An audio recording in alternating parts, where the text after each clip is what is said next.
Welcome to the show. Megastar Shakib খানের তাণ্ডব সিনেমায় আমরা দেখতে চলেছি আফরান নিশোকে। শাকিব খানের হাতে পায়ে ধরে মাপ চাইলো আফরান নিশো।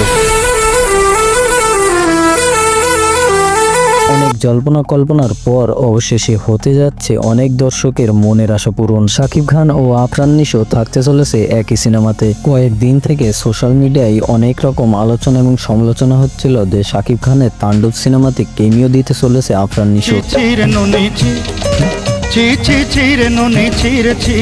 এই নিয়ে শাকিব ভক্তরা বেশ বিরক্ত ছিল শাকিব খান এবং আফরান নিশোর উপর। শোনা যাচ্ছিল যে তাণ্ডবে শাকিব খানকে না জানিয়ে আফরান নিশোর কেমিও শুটিং করে ফেলেছিল পরিচালক রায়হান রাফি। আর সেটা জানার পরেই শাকিব খান শুটিং বন্ধ করে দেয়। আফরান নিশোর নাম শুনে অনেক শাকিব ভক্ত তো এটাও বলে যে আমরা শাকিব খানের তাণ্ডব সিনেমাকে বয়কট করছি। আরো শোনা যাচ্ছে যে সুরঙ্গের মাসুদ চরিত্রকে আমরা দেখতে পাবো শাকিবের তাণ্ডবে। তো প্রিয় ভিউয়ার্স, শাকিব খানের সাথে আফরান নিশো এক সিনেমাতে আপনারা দেখতে কতটা আগ্রহী সেটা অবশ্যই আমাদের কমেন্ট বক্সে জানিয়ে যাবেন।